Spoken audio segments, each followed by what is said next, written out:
Privilégio nós começarmos o ano nos reunindo para expressar a Deus a nossa gratidão, a nossa admiração pela pessoa e pela obra dele, e que isso seja constante aí ao longo desse ano de 2025. Vamos para o livro de 1 Coríntios, capítulo 3. 1 Coríntios, capítulo 3, versículo 9. Porque de Deus somos cooperadores, lavoura de Deus, edifício de Deus sois vós. Segundo a graça de Deus que me foi dada, lancei o fundamento como prudente construtor, e outro edifica sobre ele. Porém, cada um veja como edifica. Porque ninguém pode lançar outro fundamento, além do que foi posto, o qual é Jesus Cristo. Contudo, se o que alguém edifica sobre o fundamento é ouro, prata, pedras preciosas, madeira, feno, palha, manifesto se tornará a obra de cada um, pois o dia a demonstrará, porque está sendo revelada pelo fogo, e qual seja a obra de cada um, o próprio fogo provará. Se permanecer a obra de alguém que sobre o fundamento edificou, esse receberá galardão. Se a obra de alguém se queimar, sofrerá ele dano. Mas esse mesmo será salvo, todavia, como que através do fogo. Quando eu leio esse texto, eu leio com temor e tremor. É um texto que traz uma informação que nem sempre a gente para pensar, sobre o fato de que nós prestaremos contas da nossa vida a Jesus Cristo. Aquilo que nós fazemos nos dias de hoje nos prepara para o amanhã, para esse dia. Especialmente Paulo pensando no contexto de igreja. E quando a gente pensa na igreja e olha para a história, a gente percebe um detalhe interessante. No período chamado Idade Média, foram levantados os prédios mais lindos e imponentes da história do cristianismo. E quando você vai olhar para a história da construção daqueles prédios imponentes, belos, levou-se anos para ser construído. E alguns foram feitos de pedra, e aquelas pedras eram extraídas de uma mina, de um local, às vezes de 80 quilômetros de distância do local que era construído. Tem registro de que tinha tantos voluntários que as pedras eram passadas de mão em mão até chegar no lugar final. Então, muito tempo, muita energia. Pessoas voluntárias. Agora, se alguém deixasse uma pedra daquela cair, ou deixasse de fazer a sua parte, quebrava o processo de construção.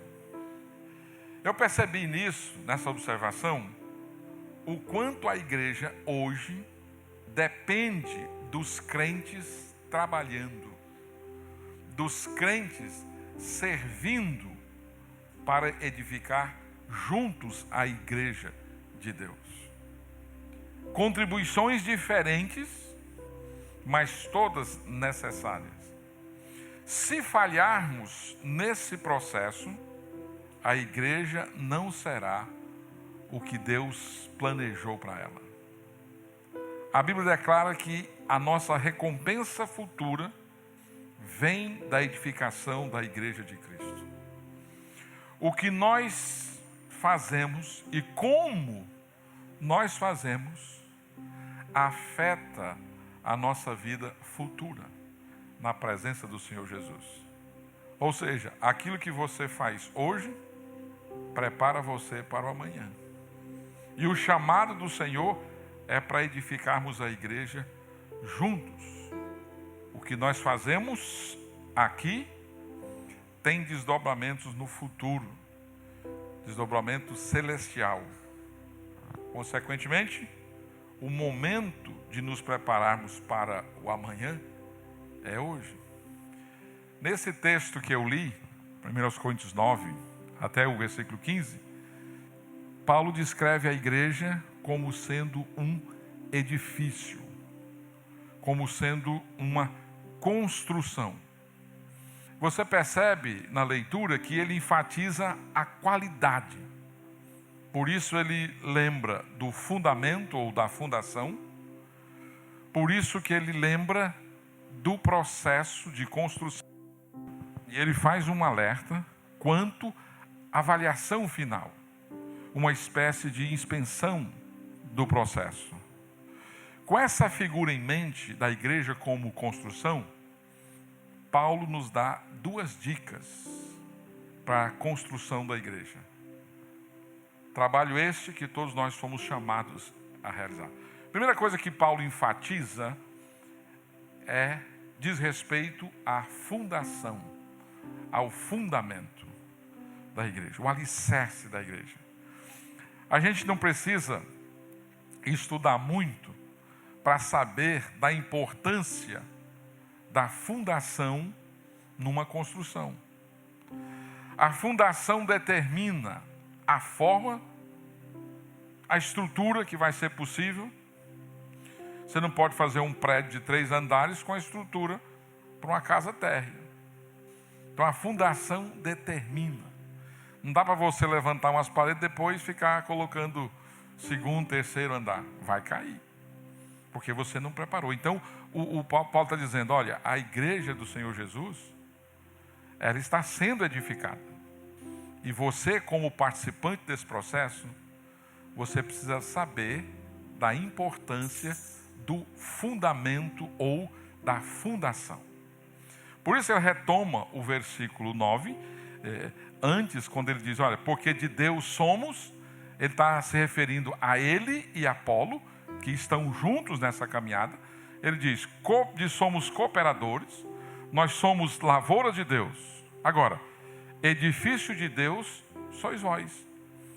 A igreja é o edifício de Deus. Esse versículo funciona como se fosse uma dobradiça entre o que ele disse anteriormente, versículos 5 a 8, e o que ele vai dizer agora do 10 ao 15. Paulo faz uma transição declarando, olha, vocês sois edifício de Deus. A igreja de Corinto, aquela comunidade é um edifício de Deus.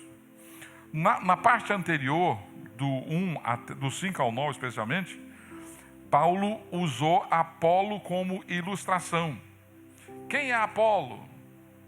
Agora ele usa a igreja. Ele muda a metáfora que ele usava.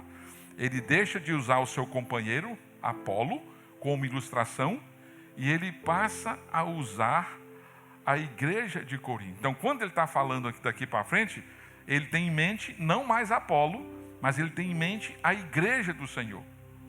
E ele quer que aqueles irmãos prestem atenção, entendam essa verdade, porque dessa verdade depende a qualidade do trabalho deles em relação à igreja. Se eles não tiverem darem a devida atenção quanto a esse fundamento, todo o trabalho posterior corre risco. Então Paulo quer que eles tenham bastante cuidado, tenham intenção. Não é? E é interessante porque Paulo nos informa que a igreja é o edifício de Deus. Deus é o dono. Agora, lembre-se que Paulo está falando não de uma construção, de um prédio como esse, mas da comunidade de salvos, reunidos em nome do Senhor Jesus, para adorá-lo e servi-lo juntos. Então, essa comunidade é um edifício de Deus, é uma construção de Deus. E quando ele fala igreja de Deus, indica a vontade do próprio Deus de trabalhar na vida da igreja, mas também por meio da igreja. Por isso que a igreja é o instrumento de Deus nos nossos dias para a implantação, promoção, divulgação do reino de Deus na pessoa do Senhor Jesus. A igreja, ela é fundamental, ela é importante. E mesmo tendo 2000 anos de igreja, a gente precisa ainda lembrar que a igreja é importante. Especialmente porque muitas pessoas desistiram da igreja. Muitas pessoas não querem se envolver com a igreja. E mais do que isso, se tornaram críticos ferrenhos da igreja. Ao invés de se tornarem parte da solução dos problemas da igreja, se tornaram críticos da igreja. A igreja nunca deve ser pensada como perfeita. Às vezes a gente tem um romantismo e fica chocado com certas coisas que a gente escuta a respeito da igreja, aqui e acolá, e a gente esquece que a igreja é um conjunto, uma comunidade de pecadores. Homens e mulheres que amam a Deus, sim, mas que ainda são pecadores, que ainda têm natureza pecaminosa, que traz problemas. Porque se nós ficarmos naquela posição assim, bom, eu só vou me congregar o dia que eu achar uma igreja que eu concorde com tudo. 2 problemas. 1, você está sendo arrogante. Desde quando a igreja tem que concordar com você? A igreja é de Jesus, a igreja é de Deus, não é sua. E a segunda coisa, você é pecador. Não fique pensando que o problema está nos outros apenas. O problema está em mim, está no outro, está em nós. Porque nós somos pecadores. Então mesmo a igreja de Coríntios, com uma igreja que tem vários problemas que Paulo vai tratar na sequência da leitura, ele entende que ela é edifício de Deus. Que Deus tem propósito para ela, que Deus está empenhado em usá-la para a promoção do seu reino. Que Deus não desistiu, Jesus Cristo deu uma vida por ela. Que a igreja é muito importante, mesmo com as suas imperfeições, mesmo com as suas limitações. Minha sugestão, se você tem se tornado um crítico ferrenho da igreja do Senhor Jesus, abandone essa prática. A igreja é dele e você vai acertar as contas com ele. A igreja não é minha, a igreja não é do pastor Weber, a igreja não é de ninguém daqui da terra, a igreja é de Jesus. Nós servimos por meio da igreja. Nós temos dificuldades, nós temos limitações, mas ela é de Jesus. Eu não posso me colocar numa postura crítica. Talvez seja necessário orarmos assim: Senhor Jesus, perdoa-me pela atitude ruim que eu tenho tido com relação à igreja. Ajude-me a enxergar a igreja exatamente como o Senhor a vê. Dá-me a visão. Compartilha comigo a visão do Senhor. Ajuda-me a contribuir para esse processo de edificação. Porque eu creio que tu edificarás a tua igreja e as portas do inferno não prevalecerão contra ela. Ame, sirva a igreja do Senhor Jesus.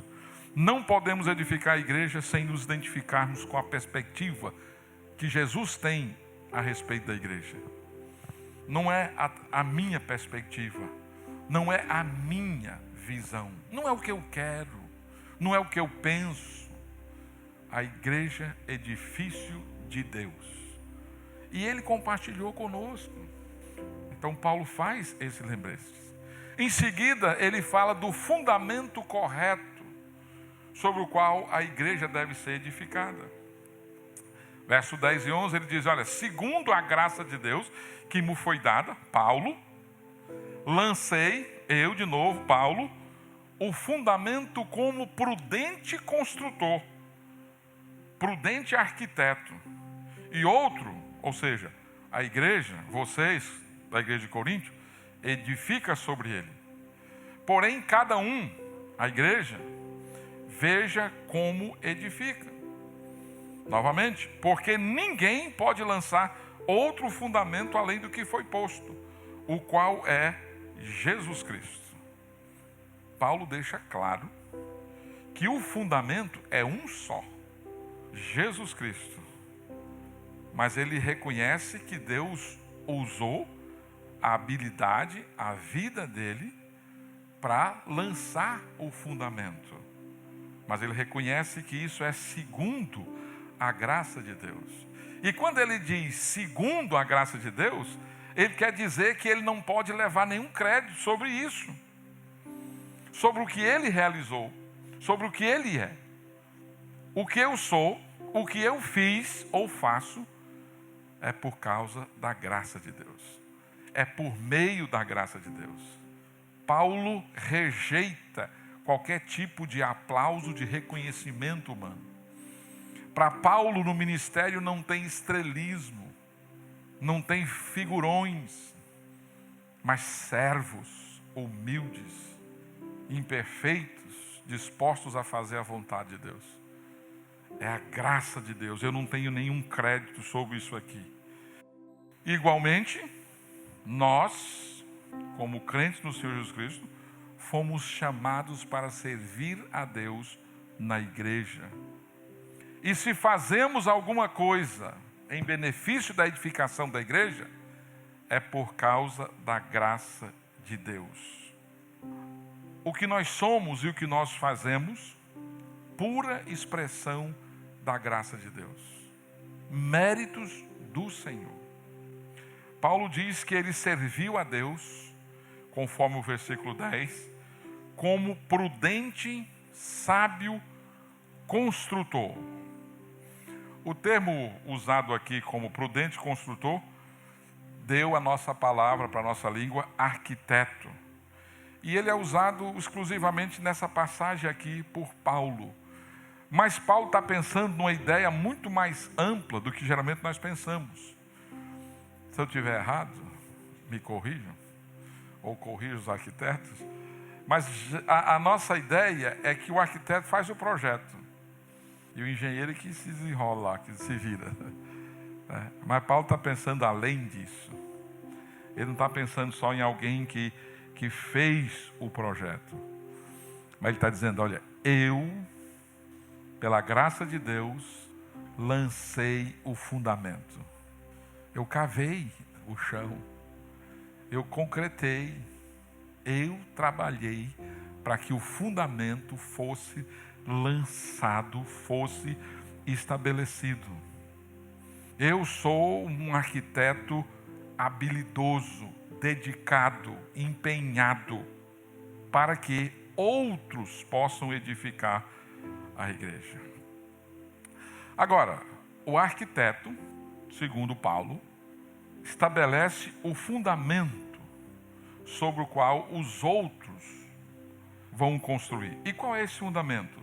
Conforme o versículo 11, Jesus Cristo. Ele disse, olha, ninguém pode lançar outro fundamento.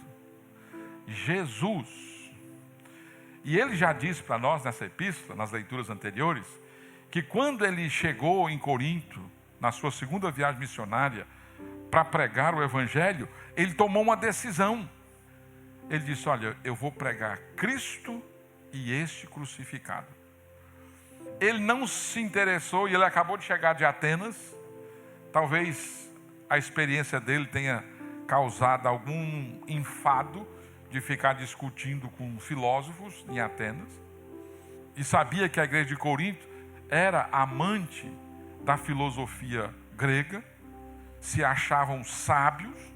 Tanto é que por diversas vezes Paulo vai ser irônico com ele, vai dizer, não sabeis vós, você encontra essa expressão inúmeras vezes, exatamente Paulo dizendo, olha, vocês sabichões, vocês não sabem disso? E aí ele mostra a ignorância deles.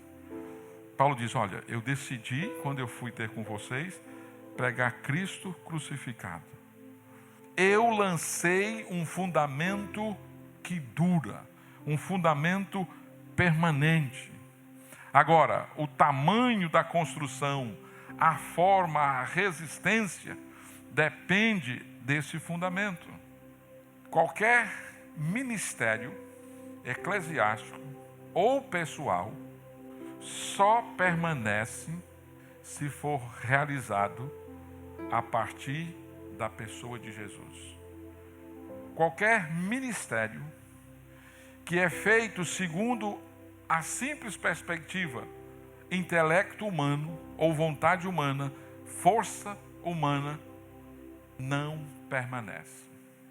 Muitos se levantam e desaparecem, porque o fundamento não é Cristo, o fundamento não é Jesus Cristo.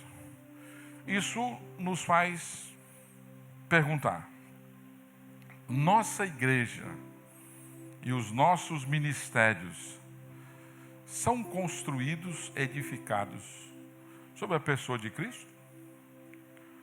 Ou são edificados segundo a vaidade pessoal, segundo o meu desejo de evidência, ou o meu desejo de ser útil? Pode até ser bom, mas não é Cristo. Dito de outra forma, pensando de outra forma, fazemos o que fazemos porque amamos Jesus Cristo? Fazemos o que fazemos porque estamos comprometidos com a glória de Cristo? De onde partimos? Qual é a nossa referência no serviço cristão?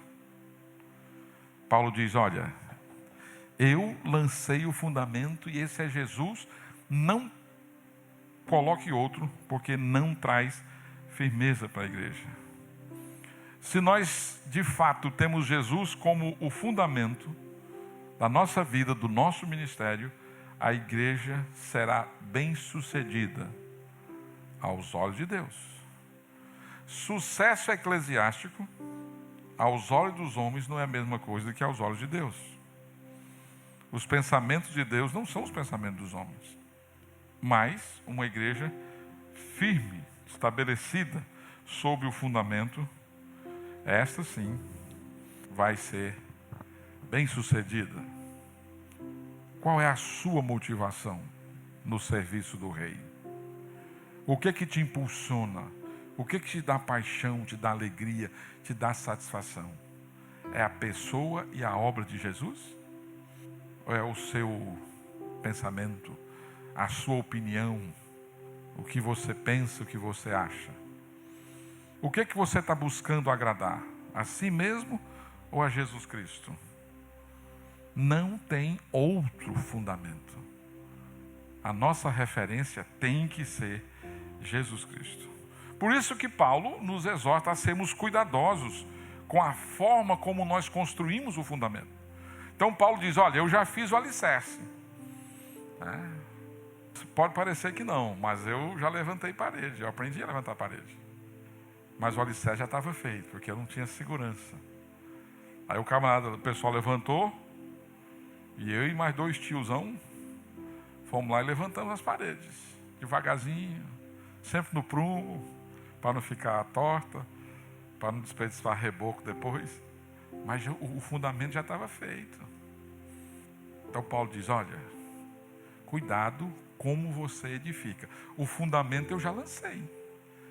Eu já apresentei para vocês quem é Jesus e o que ele fez. E é sobre essa verdade que você deve edificar a igreja de Deus. E Paulo diz: olha, não vou pedir desculpa para vocês, mas não tem outro fundamento. É esse ou nada. Não, mas que tal, gente? Nada. Não tem outra possibilidade.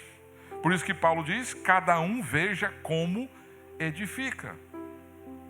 Cada um tenha o cuidado. Versículo 10. Porém, cada um veja como edifica. Então Paulo está mostrando aqui a maneira. Não é nem tanto a quantidade do que nós fazemos, mas a intenção aqui é a qualidade do que nós fazemos. A matemática de Paulo parece dizer que a qualidade do nosso serviço vale mais do que a quantidade dele. Ou quantidade sem qualidade não tem valor. Isso não quer dizer que quantidade não seja importante, mas não é o mais importante. E isso é feito em conjunto, em comunidade. Por isso que ele enfatiza a questão dos dons, da capacitação de cada um. Essa diversidade que compõe a igreja, as habilidades dadas para cada um, somada no exercício em conjunto, promove a edificação da igreja. Mas Paulo diz, é necessário você ter cuidado, porque se você achar que vai fazer tudo, você vai falhar, porque Deus nos chama para um serviço em conjunto. A propósito, você já sabe qual área você melhor serve ao Senhor? Você já se perguntou qual área da sua igreja você pode contribuir?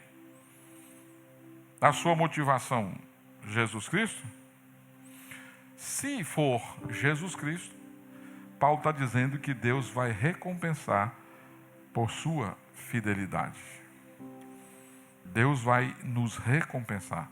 Ele diz que cada indivíduo tem a responsabilidade sobre a construção a partir desse fundamento, e aquele que se propõe a fazer esse trabalho vai receber recompensa. Ou, dependendo da qualidade desse trabalho, da obra, ele vai sofrer danos. Esse receberá uma recompensa. Significa receber salário pelo trabalho. Paulo está dizendo, olha, aquilo que veja como edifica, e se você edifica bem, você vai ser recompensado. Se o material que você está usando é bom, você vai ser recompensado. Primeira dica, cuidado com o fundamento. A segunda dica, veja o material. Isso é tão simples, que o que Paulo está falando é muito simples. Qualquer pessoa que fez, nem que seja um muro, um dia na sua casa, ele sabe que precisa ser cuidadoso com o material. Porque senão você vai perder tempo e vai perder dinheiro. Então Paulo está chamando a atenção, a partir do versículo 12, com relação ao material. E por que Deus coloca esse texto aqui de forma tão clara e evidente? Porque Deus quer que você construa, mas Ele quer que você faça isso com qualidade. Ele quer que você saiba o material correto. Já que a igreja não pertence ao pregador, ou a própria congregação pertence a Deus, nós devemos edificar a igreja segundo a maneira de Deus. Nós devemos estar atentos a certas condições.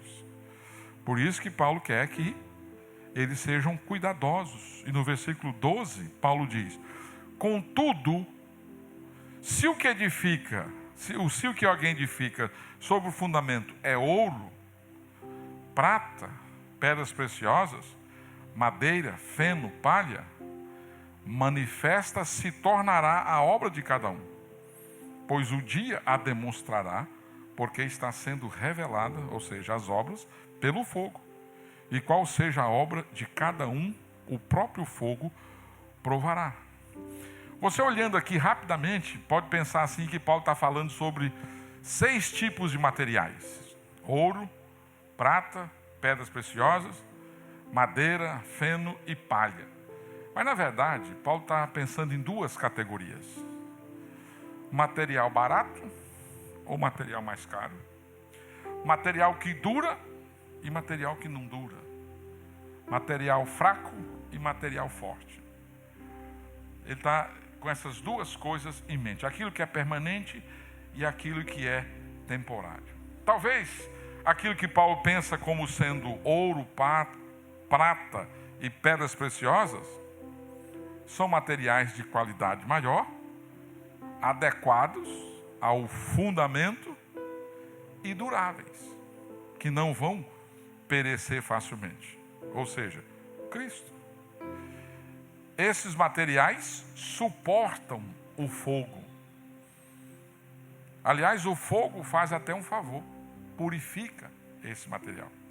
Por outro lado, quando Paulo pensa aqui em madeira, feno, palha, são materiais inferiores, inadequados para a edificação sobre o fundamento que Paulo estabeleceu. Mas por quê? Porque eles não resistem ao fogo.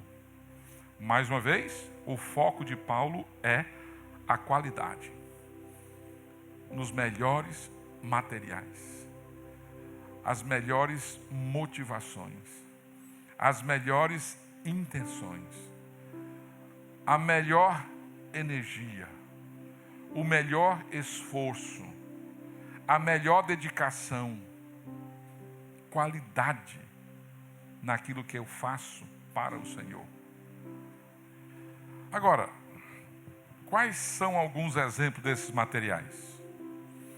Um coração dedicado e fiel ao Senhor é como ouro, prata, pedra preciosa. A negligência, colocar o Senhor em segundo plano. Eu não vou fazer porque outros fazem. Eu já cumpri a minha função, já trabalhei demais. Madeira, feno, palha, não resiste ao fogo.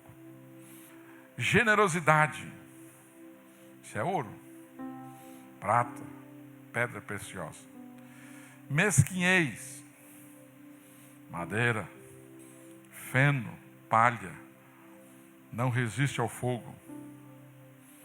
Ir à igreja com um coração de adorador, disposto a adorar o Senhor, ouro, prata, pedra preciosa.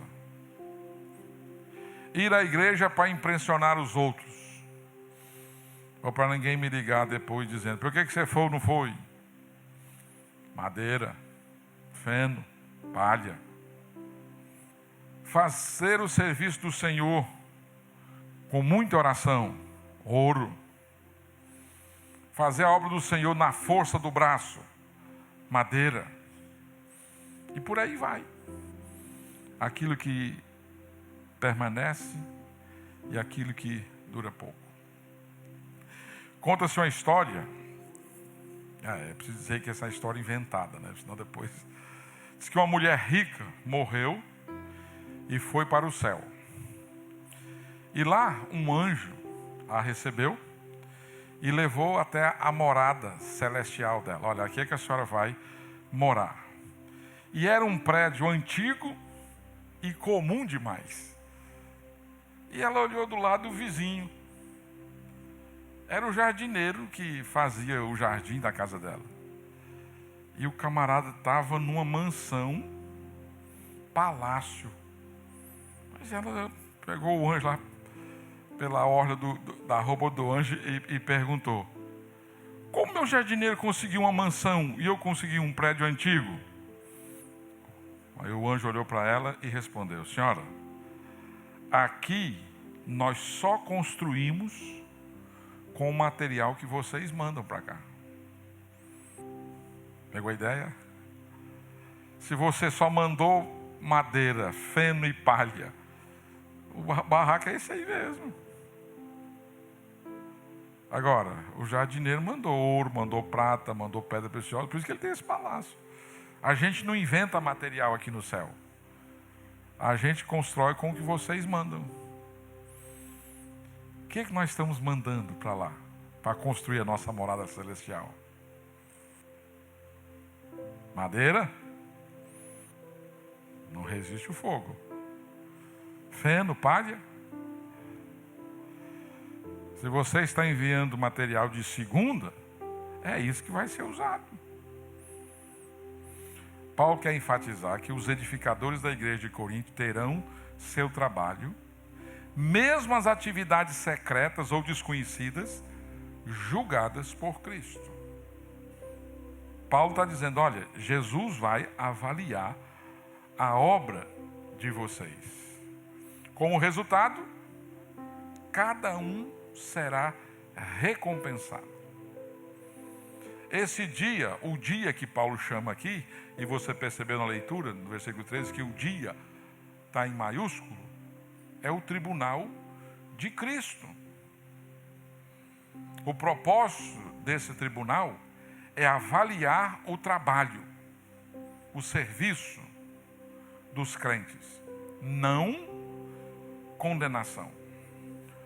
O contexto de todo esse texto, Paulo está falando de trabalho e recompensa, de perda e de recompensa.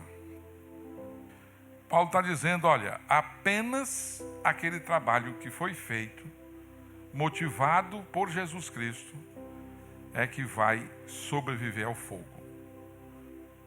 As outras coisas não terão valor. E fogo na Bíblia significa inferno ou julgamento. Quando se refere àquelas pessoas que não creem no Senhor, significa inferno.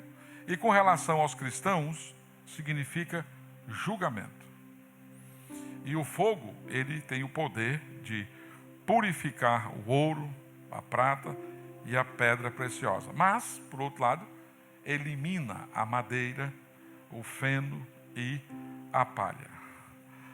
A razão pela qual as nossas obras serão submetidas à avaliação do Senhor Jesus Cristo é exatamente porque a nossa natureza pecaminosa não consegue distinguir com precisão esses materiais de construção. Somente o fogo do Senhor vai poder separar o falso e o verdadeiro.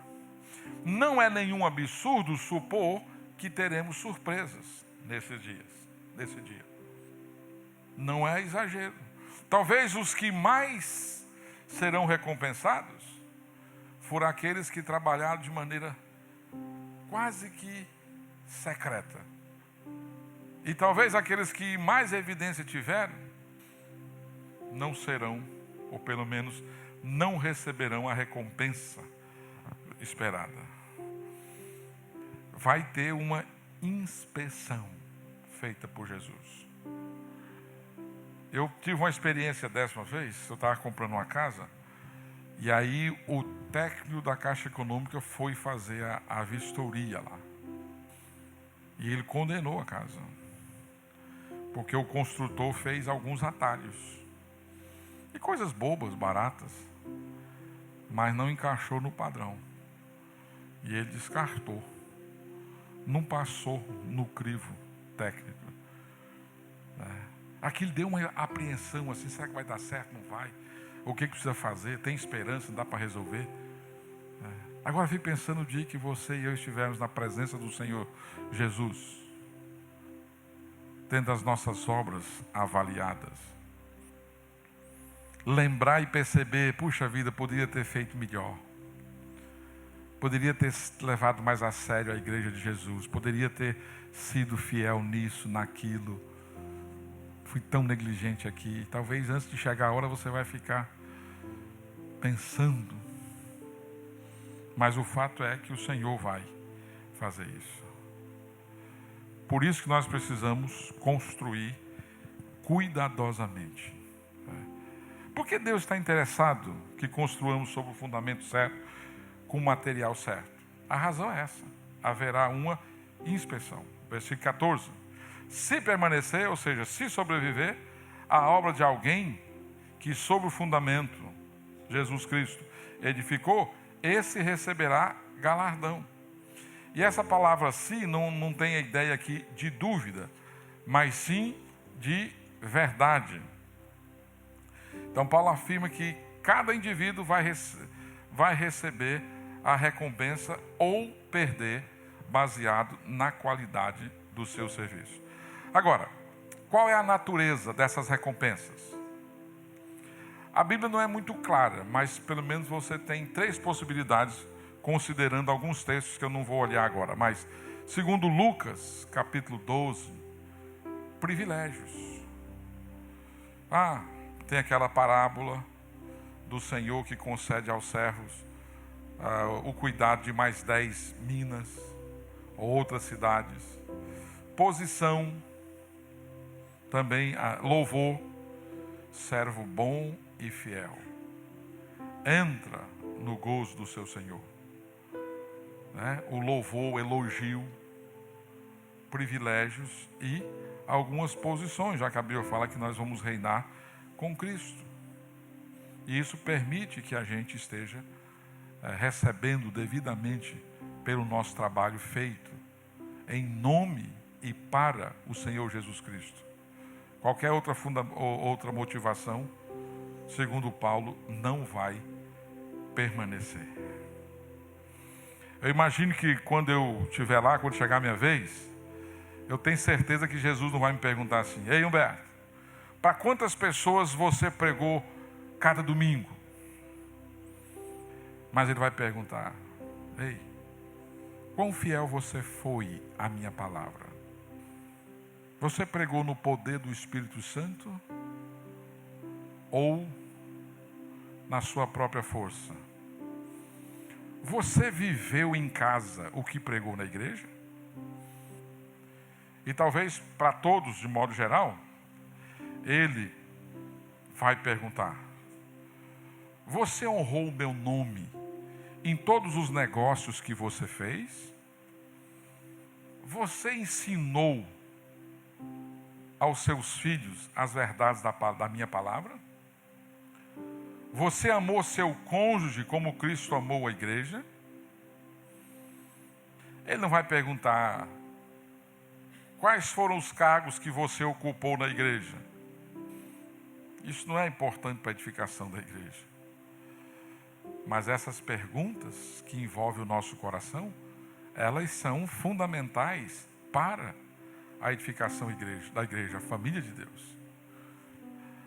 A edificação da igreja tem a ver com os meus pensamentos, tem a ver com o meu coração, com as minhas motivações, com o meu serviço prestado ao Senhor. Paulo encerra mostrando outro tipo de construtor, verso 15. Se a obra de alguém se queimar, sofrerá ele dano, mas esse mesmo será salvo, todavia, como que através do fogo. Paulo está dizendo que, para aqueles irmãos da igreja de Corinto, no primeiro momento, que a obra de alguns deles certamente seria queimada. Está dizendo: olha, tal pessoa vai sofrer sim a perda da recompensa, mas porque ele se dedicou a coisas que não têm valor eterno.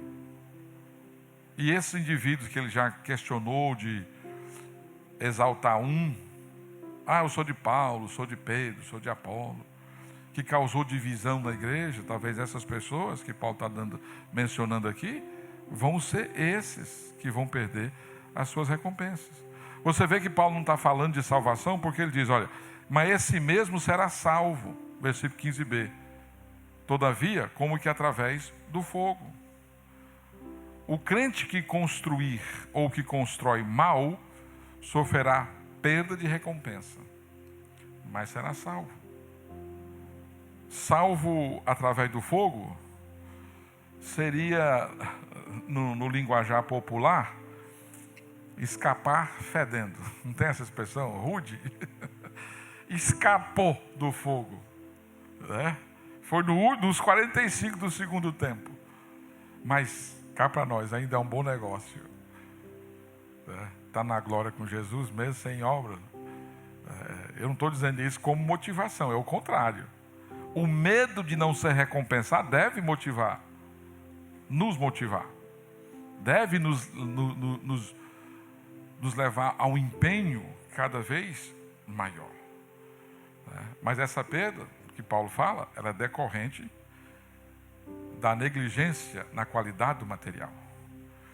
Você foi chamado para edificar a igreja de Jesus. 2 dicas: preste atenção no fundamento. Se não for Cristo, não dá. Preste atenção na qualidade do material que você está usando. Se a sua referência não é Jesus, também não dá.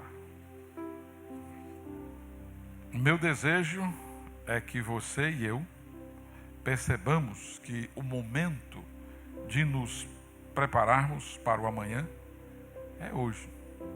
É pensar nessas coisas como hoje.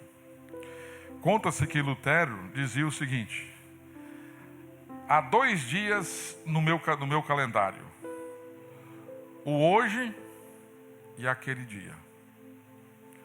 Ele vivia hoje na perspectiva do dia que ele vai estar diante de Jesus Cristo. Se vivermos atentos quanto ao fundamento e ao material, podemos estar sendo preparados para o nosso lar eterno. Que o Senhor nos ajude a respondermos de maneira positiva ao chamado para edificar a igreja, sendo cuidadosos quanto ao alicerce e ao material usado. Sem Jesus Cristo não tem edificação. Pode ter muito movimento, pode ter muita movimentação, mas não tem edificação.